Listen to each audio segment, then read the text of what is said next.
자, 전문가와 함께 알아보는 전문가 코너 최정호 인천 여성가족재단 정책연구실 선임연구위원과 함께 인천 거주 고려인 주민 지역사회에 대한 참여를 함께 알아보는 두 번째 시간입니다. 자, 오늘도 역시 최정호 선임연구원님 나와 주셨습니다. 안녕하세요. 네, 반갑습니다.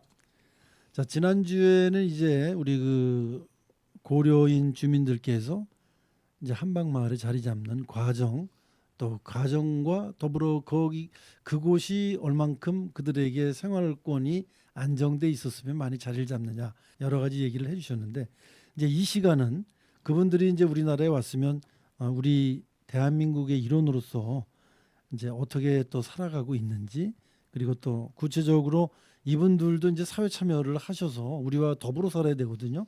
이제 그런 거에 대한 지역사회 참여를 위해서 어떤 자원들이 필요하고 또 어떤 것들이 필요한지에 대해서 이제 연구를 하셨단 말이죠. 그 두 번째 시간으로 오늘은 그 얘기를 좀 해주시죠. 지역사회 참여를 위해서는 우선 사회관계 형성과 어떤 그 중요성에 대한 매개체 역할을 좀 한다고 네. 볼 수 있거든요. 네, 그래서 저희가 이제 일반적인 개인이 어떤 행동을 했을 때 그것이 정치적인 목적 아니면 어떤 조직의 목적, 공식적인 목적으로 도달하기에는 굉장히 좀 어려움이 있습니다. 네, 하나의 이제 규합되고 어떤 그 단체들이 좀 필요할 수 있는데, 가장 쉽게 접근하는 건 아마 자조 모임 같아요. 우리가 이제 동호회 활동도 하고 어떤 모임을 형성하면서 본인들의 어떤 추구하는 바를 좀 만들어내는데, 지역사회에서 참여를 하기 위해 어떤 그 공동체라고 하면 어떤 목적을 좀 둘 수 있거든요. 그 목적이 이제 주민으로서의 역할, 그 주민으로서 무엇을 얻을 것인지, 그리고 네. 그것을 지역민들과 어떻게 나눌 것인지, 이런 부분들이 좀 같이 필요로 하게 되었습니다. 그래서 이번 연구에서 지역사회 어떤 참여에 대한 부분들을 좀 논의할 때, 그러면 고려인 주민이 이주민의 성격을 갖고 있지만 또 이중적으로 어떤 한민족의 어떤 그 후손으로서의 역할도 같이 갖고 있어서 지역사회 참여를 만들어가는데 굉장히 좀 중요할 것 같더라고요. 그래서 네. 이런 부분들을 만들어가기 위해서 저희가 좀 조직화하는 과정들이 좀 필요했고요. 그 조직화 안에는 말씀드린 것처럼 자조 모임이 첫 번째고, 네. 그 자조 모임을 조금 더 공식적인 단체의 모습으로 나타나고, 이것의 결정체는 정책적으로 어떻게 연결을 시킬 것인가, 그리고 본인들의 니즈나 요구를 어떻게 실현시킬 것인가에 대한 문제까지 이제 접근을 하게 되거든요. 네. 그래서 단순하게 이주민들은 사회적 약자이면서 소수자이기 때문에 자기 목소리를 내기가 좀 어렵습니다. 그래서 이런 것들을 규합해서 만들어낼 수 있는 공간, 그리고 어떤 그 규모들이 좀 필요한데, 이런 것들에 대해서 한 탐색하는 그런 과정이 있었습니다. 네, 네. 자, 그럼 이분들이 이제 본인들이 나름대로 어떤 뭐 사업을 하기 위한 사업 조직도 있을 거고, 학교 보내는 아이들을 위해서 뭐 부모들 모임 조직도 있을 것 같고, 또 뭐 정치적으로 선거권이 다 보장되시는 분들이잖아요. 투표권이 이분들이 그렇진 않습니다. 그렇진 네. 않습니까? 네, 그렇습니다. 그래도 그분들이 이제 그런 어떤 이익에 맞춰서 네. 이해 집단이 형성이 될 것 같아요, 이분들도. 네. 그렇죠? 어떻습니까? 사실 지금 말씀하신 것처럼 정치적인 권한 행사를 할 수 있다고 하면 굉장한 유권자로서의 역할을 하면서 지역의 어떤 정책에 참여할 수 있는 빈도가 높아질 수 있는데, 사실 외국인의 신분이기 때문에 그러한 권한을 부여받기가 좀 어렵습니다. 사실 영주권을 가지고 오신 분들이야 지역 정치에 일부 참여할 수 있지만, 그 밖에 외국인, 그런 비자로 들어오신 분들은 사실 정치 참여가 어렵거든요. 네. 그러다 보니까 참여를 할 수 있는 공간을 만들어낼 수가 없고, 네. 그렇기 때문에 정책에 입안하는 그 과정들을 실현하는 과정들이 굉장히 좀 어려움을 겪거든요. 그러다 보니까 본인들의 자조 모임을 만들어도 이것이 어떠한 활용이 될 것인가, 또 이런 것들이 어떻게 영향을 미칠 것인가에 대한 고민이 그 전에 있었던 것 같아요. 그럼에도 불구하고 지역 내에서 계속적으로 거주하고 장기 거주를 하려면 본인들의 목소리를 끊임없이 보내야지 네. 정책적으로 뭔가의 요구를 받아들일 수 있는데, 그러한 모습들이 이제 보였습니다. 그래서 네. 말씀하신 것처럼 뭐 엄마들의 모임도 있었고, 네. 또 상인들의 모임이 있었고, 또 세대별로 청년이나 아동 중심으로 만들어낸 모임들도 있었고, 또 노인 모임들이 있고, 이런 모임들이 좀 많이 있었거든요. 네. 대표적으로 좀 말씀드리자면, 사실 이제 저희가 2021년도 한 4월 달에 고려인 주민 연합회를 좀 만들었어요. 주민회를 만들었는데, 네. 이 주민회를 만들었던 계기는 사실 지역 내에서 그 전까지 민간 시민 단체라든가 아니면 정책적으로 지원받는 어떤 수혜자의 입장에서 약간 어떤 기회를 포착했다고 할까요? 본인들이 주인 의식을 가지고 이 지역 내에서 목소리를 낼 수 있다. 이러한 어떤 당면 과제를 본인 스스로가 풀어냈다라고 보여줄 수 있을 것 같습니다. 그래서 네. 이런 주민회 연합체를 만들어 놓고 그 안에 분과 형태로 갖춰졌던 여러 가지 모임들이 하나로 규합되는 그런 과정들이 있었고요. 근데 아쉽게도 사실 2020년도, 21년도, 22년도 이렇게 이제 코로나 시기를 이제 겪으면서 사실 처음에 시작했던 거에 비해서 이제 그 단체의 통일성이라든가 아니면 이끌어가는 그런 주체력이 좀 상실했어요. 왜냐하면 이분들도 계속적으로 모임을 하려면 소통 공간이 필요하고 소통할 수 있는 그런 환경이 마련돼야 되는데 그렇게 할 수 없는 환경이었잖아요. 코로나 시기가. 네. 그러다 보니까 서서히 그 단체의 모습들이 조금 빈약해졌고 네. 그러면서 본인들이 주체적인 모임을 시작을 했지만 끝까지 이끌어갈 수 없는 그런 상황이었어요. 그런데 작년에 이제 코로나가 이제 일부 종식이 되고 그러면서 차츰 이분들의 목소리를 다시 낼 수 있는 그런 계기가 됐다고 보여집니다. 네, 네. 네. 자, 그렇다면 이 한방마을에 사는 이 고려인들의 어떤 모임의 성격들은 굉장히 다양할 것 같은데 어떤 것들이 있나요, 주로? 어, 사실 이제 고려인들 중에서 이제 주체인 분들이 네, 네. 남성 근로자입니다. 아, 네. 그러다 보니까 남성 근로자로 들어오신 분들 그리고 남성인 분들은 일자리를 이제 찾아야 되는 부분이기 때문에 네. 사실 이제 주중이라든가 어떤 주말이라고 하더라도 시간을 내면서 모임 활동하기가 좀 어렵습니다. 네, 네. 그러다 보니까 그분들을 대체해서 활동하시는 분들이 주로 여성이거나 아니면 이제 노인분들이 그 역할을 하시거든요. 네, 네. 조금 특별한 케이스인데 고려인 같은 경우는 비자 유형이 좀 다르긴 하지만 기본적으로 이제 그 재동포 비자를 받거나 네. 방문 취업 비자를 받아서 입국하거든요. 네, 네. 그런데 이분들하고 가족 같이 이제 입국하는 가족 동반 비자가 있습니다. F1 네네. 비자라고 하는데 이분들은 사실 일자리를 찾을 수가 없어요. 비자 자체가. 네, 네. 그러다 보니까 일자리를 찾지 못하고 지역 내에서 뭔가 소일거리를 찾거나 활동을 해야 되기 때문에 이런 모임 활동들을 하나 만들어낼 수 있는 어떤 계기가 됐고요. 네. 두 번째는 저희도 이제 맘카페 같은 형태들이 많이 모이고 있는데 한국 사회에서도 마찬가지로 이주민들의 그 맘카페 역할을 엄마 모임 공동체에서 이제 진행을 하면서 이 안에서 굉장히 많은 정보들이 유통이 됩니다. 네, 첫 네. 번째는 아마 자녀들의 돌봄이라든가 교육 관련된 것들이 있고요. 또 주로 거주하는 지역 내에서의 생활 정보들을 이 공간에서 만들어내는데 요즘에 저희가 이제 SNS가 이제 많이 발달하다 보니까 그런 걸 통해서 온라인 형태에서 정보가 이제 교류가 되고 있고 그 네. 교류 안에서 여러 가지 것들이 이제 정보가 만들어내는 형태 그러면서 하나의 목소리를 만들어낼 수 있는 약간의 이제 연결고리가 생겼어요. 네. 기존에는 정보만 교류하는 공간이었는데 어떤 주체 세력을 기반으로 해서 그 기반된 세력이 정치적인 목적까지 도달할 수 있는 그런 과정들이 이제 엄마 공동체에서 이제 나왔거든요. 예, 그리고 그 이어서 이제 나오는 게 이제 아까 말씀드렸던 이제 상인회의 모습들이 좀 보입니다. 상인 네. 같은 경우는 이제 경제 활동을 하다 보니까 일부 이제 선주민들하고 이제 갈등 요소들이 좀 생기게 되었습니다. 그래서 갈등 요소를 해소하기 위해서 본인들의 목소리를 내야 되는데 기존에는 굉장히 이제 소수였기 때문에 목소리를 낼 수 없다가 지금은 자기네 이권이라든가 어떤 권리 행사를 위해서 같이 규합하는 모습들이 보였고요. 특별한 케이스인데 청년 모임이 있었어요. 네. 제가 이것을 좀 보면서 어느 시대에서 청년들의 목소리는 굉장히 중요하구나. 그러나 그 공간에서 자기 목소리를 내기가 좀 어렵구나. 그런데 고려인도 마찬가지로 청년 모임을 두고 앞으로의 긍정적인 발전의 모습들을 좀 본 거죠. 사실 이제 어떤 세대 간의 모습들에서 장유유서라고 하잖아요. 그래서 윗사람들이 가지고 온 것, 그리고 기존의 전통, 그리고 그런 것들을 계속 유지하고 만들어내는 것에 대해서 청년들이 약간 좀 소외받을 수 있는데 그런 것들을 이분들이 새롭게 만들어내는 과정들이 좀 있었거든요. 그 안에서 일자리라든가 정보 공유라든가 자기 목소리를 내는 그런 모습들도 같이 보이게 됐습니다. 네. 지금 이제 말씀해주신 모임들이 인천 엄마 공동체. 네. 이제 이주민들끼리 이제 교육도 필요하고 어떤 실생활에 뭐 물물교환도 하고 뭐 네. 어디 가면 뭐가 싸다더라 이런 네. 생활 정보를 공유하기 위해서 엄마 모임이 하나 있었고 또 이분들이 주로 상업에 종사하시는 분도 계시기 때문에 상인회도 네. 있었고 또 지금 말씀해주신 고려인 청년 공동체 이제 이게 굉장히 관심이 많았던 그런 모임이었었는데 네. 코로나 지나면서 이 조직도 좀 유야무야 됐나요? 이 중에서 사실 엄마 모임 공동체는 굉장히 좀 활성화가 됐어요. 네. 그리고 계속 꾸준하게 이어졌고 제가 말씀드린 것처럼 온라인 형태로 모임을 유지를 하고 하나의 이제 정보 공유 그리고 어떤 교환 이런 것들을 만들어내다가 그 이후에 어떤 정책적인 요구들이 좀 있었거든요. 지금 고려인 주민 자녀들에게 돌봄 비용을 좀 지급하고 있습니다.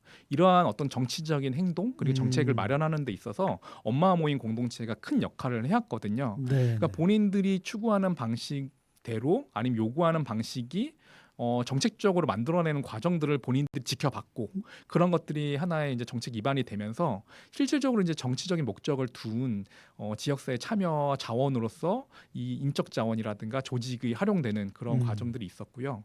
청년 모임 같은 경우는 사실 어린 청년들이 뭔가 만들어내기 위해서는 일자리들이 굉장히 중요하거든요. 네. 그러다 보니까 일자리를 만들어내는 과정들에서 주변의 도움을 많이 받긴 했었는데 스스로 만들어내는 방식들 그래서 최근 SNS 통해서 일자리를 찾는 방식들이 굉장히 유연하게 됐고 그런 것들이 하나의 이제 중간 역할들을 하면서 매개 역할을 하면서 청년들을 유인하는 그런 방법으로도 좀 활용되고 있습니다. 네. 네. 그 우리나라랑 똑같은 활동들을 하는 모임이시네요, 결국. 네.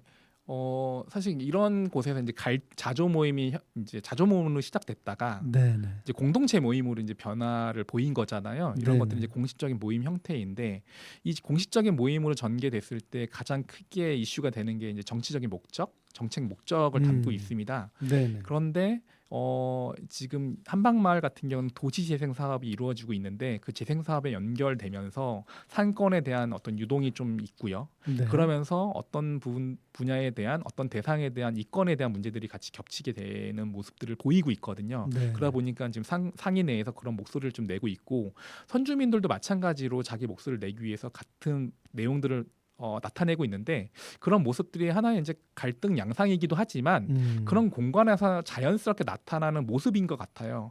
사실 외국 같은 경우는 이러한 것들이 나름대로 이제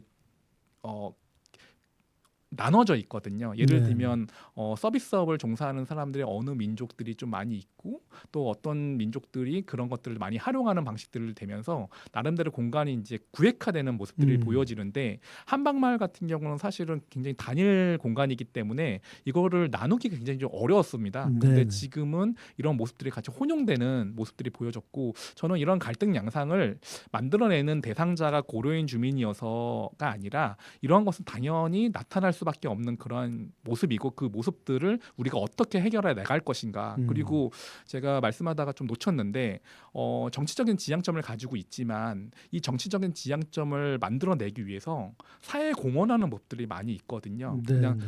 맞서 싸우고 그 갈등을 물리적으로 해결하기보다는 뭔가 이 공간을 좀 평화롭고 안정적으로 이끌어가는 게 사실 모든 주민의 욕구예요. 네. 그러다 보니까 갈등에 대한 모습들이 조금 더 평화롭게 만들어내는 그런 목적을 하기 위해서 사실 세부적으로 좀 봤더니 뭐 밤에 이제 방범 순찰 같은 걸 한다던가 지역 네. 내에서 뭐 쓰레기가 투거가 되면 그걸 수거하는 모습들을 보인다던가 네. 질서 안전을 위해서 뭔가를 도움을 청한다던가 좀 뭔가 이렇게 변화를 줄 수 있고 또 안정감을 줄 수 있는 역할들을 꾸준하게 해오거든요. 그런 모습들이 이 주민으로서의 모습들을 이제 갖춰 나가는 그런 모습들을 나타나고 있습니다. 자, 지금까지는 이제 이익을 위해서 본인들의 삶을 위해서 이런 조직들이 자조적으로 만들어졌다면 이 한방마을 이 고려인들도 그 주민들의 이익을 대변하는 어떤 안정적으로 거주할 수 있고 의견을 도출할 수 있는 이런 시민단체 역할을 하는 단체가 혹시 있지 않을까요? 그들도?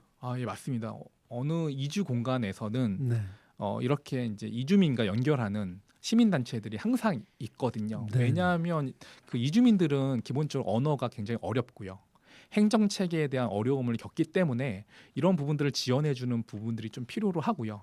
또 국가나 아니면 지역 자치단체에서도 이런 부분들을 연결해 줄 수 있는 매개체가 꼭 필요로 할 수도 있거든요. 그러다 네. 보니까 지역 내에 항상 이주민이 있는 곳에 한국 중심의 어떤 시민사회 단체가 같이 결합되는 모습들을 보이고 있었습니다. 네. 근데 대표적으로 좀 소개해 드리자면 인천 한방마을에 한 2개 정도 되는 시민단체들이 좀 있는데 너무나 아마 많이 들어보셨을 것 같아요. 안산의 선부동에 미리 이제 구성되어 있는 고려인 마을이 있는데 그곳을 시작으로 해서 너머라는 시민사회 단체가 이제 있었고 그곳에서 네. 여러 가지 활동들을 해왔습니다. 대표적으로 아마 한국어 교육을 좀 진행을 하고 있고요. 또 자녀 네. 돌봄을 위한 서비스도 지속적으로 하고 있고 더 나아가서는 이들의 인권을 존중받기 위해서 뭐 노동 인권이라든가 어떤 삶에 대한 인권이라든가 이런 것들을 좀 지속적으로 도와주고 있거든요. 네. 그러면서 점차 이곳을 중심으로 한 여러 가지 형태의 도움을 받고 주고받는 형태들이 있었습니다. 근데 지금 고려인 주민 자치회도 이러한 그러니까 주민회도 이러한 모습들을 좀 갖춰내면서 나름대로 어떤 지원을 계속적으로 해왔고 인천 내에서 그동안에 쌓아놨던 어떤 이 노하우들을 좀 발휘하면서 시민단체로서 역할을 좀 충분하게 하고 있고요. 네. 또 다른 곳은 디아스포라 연구소라고 이 지역에서 사람을 잇고 또 마을을 잇고 이런 형태의 어떤 플랫폼을 구축하고 있는데요. 대표적으로 사실 이 지역 내에 기반을 두고 연구를 진행하는 경우들은 굉장히 좀 드문데 이 연구소에서는 사람을 중심으로 한 그리고 지역을 중심으로 한 연구물을 만들어내고 그런 것들이 인천광역시 의회라든가 아니면 구의회라든가 아니면 지역하고 연계하면서 정책들을 만들어내는 그런 과정들이 있거든요. 그래서 네. 대표적으로 인적이라든가 조직을 활용한 플랫폼과 또 연구를 기반으로 한 플랫폼을 갖추고 있는 시민단체가 있고요. 제가 소개는 다 못 드리겠지만 지역 내에 뭐 아동이라든가 청소년이라든가 노인이라든가 이런 대상을 중심으로 한 시민사회단체가 있고 또 나름대로 어떤 종교적인 기반을 가지고 운영되는 곳도 꽤 많이 있습니다. 자, 그렇다면 뭐 우리는 이제 이런 여러분들이 모여 사는 곳에 꼭 사회복지관 뭐 이런 것들을 만들어서 복지적인 정책들을 많이 지원을 하고 있거든요. 네네. 이 한방마을에도 그러한 지원 시설들이 있는지요? 네.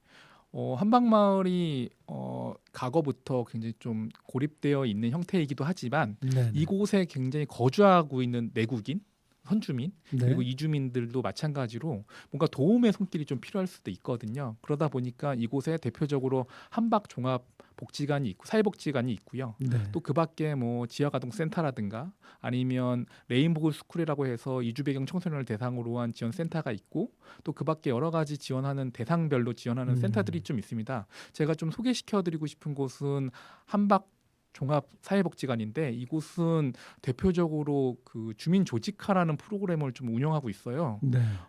저는 이 주민 조직 프로그램을 좀 보고서 제가 좀 놀랬는데요. 네. 이런 복지관에서 기존부터 이런 프로그램을 계속 운영한 것을 굉장히 저는 뜨겁게 받아들였습니다. 왜냐하면 주민 스스로가 자기 어떤 문제를 해결하고 그걸 만들어내는 과정들을 프로그램으로 만들어 놓고 그런 주민 운동을 함으로써 스스로의 어떤 요구들을 만들어내는 그런 과정들이 좀 있었는데 저는 이 주민 조직화를 저는 굉장히 다문화나 아니면 상호문화 공간에서 활용하면 굉장히 좀 유의미할 수 있겠다. 왜냐하면 지금 나타나는 여러 가지 양상들이 선주민과 이주민들의 모습들을 많이 갈등 양상을 보여주고 있는데 사실 이들을 같이 모여놓고 하나의 목적을 가지고 같이 운동하지 않으면 전략을 만들어내지 않으면 해결하지 못하는 문제들이 있는데 이런 것을 한 공간에서 만드는 역할을 충분히 해오시고 계시더라고요. 네. 제가 실제 여기 복지관장님을 만나 뵀는데 이분의 모습들을 보면서 굉장히 한방마을이 긍정적인 어떤 발전 모습들을 보이겠구나라고 하는 시그널을 좀 받았습니다. 네. 우리가 알지 못하는 곳에서 이렇게 봉사하고 또 앞장서서 하고 계신 분들이 많았다는 얘기네요. 그러면 이 한방마을 사회복지관은 그분들을 위주로 하는 특화된 그런 아이템들이 사실 많이 있으셨겠네요. 네. 시설로 보면은 이제 여러 가지 이제 상담 시설이라든가 프로그램 운영 시설도 있고요. 네. 또 여기 안에 도서관이 있는데요. 그 도서관 안에 이제 지역 주민이 많이 있기 때문이기도 하겠지만 러시아 중심으로 된 도서들이 많이 있으면서 문화적인 혜택도 같이 공유할 수 있는 공간이 있고요. 또 이게 복지관이기 때문에 이제 선주민과 이주민들이 같이 모여서 뭔가 활동을 한다고 말씀드렸는데 그런 공간에서 프로그램을 이원화시키는 것이 아니라 같이 동참할 수 있는 계기를 만들어내고 말씀드린 바와 같이 주민 조직화에 대한 프로그램들을 계속적으로 공유하면서 이 안에서 단일 형태가 아니라 뭔가 갈등을 해결하는 방식들의 프로그램들을 가지고 있다. 굉장히 유의미한 형태라고 볼 수 있을 것 같습니다. 네. 자, 오늘은 이제 한방마을에서 이 고려인들께서 본인들이 사회 활동을 하고 시민 참여 단체를 만들고 하는 그 사회에 뿌리내리는 과정들을 알아봤거든요. 이제 다음 내일은 또 어떤 얘기를 해주실 예정입니까? 저희가 이제 지역사회 참여 자원들을 이제 탐색하고 그 인적이나 어떤 조직들을 좀 살펴봤는데 이러한 인적 조직 자원들을 그럼 어떻게 활용하는 것이 유의미할 네, 것인지에 대한 네. 내용들을 말씀드리겠습니다.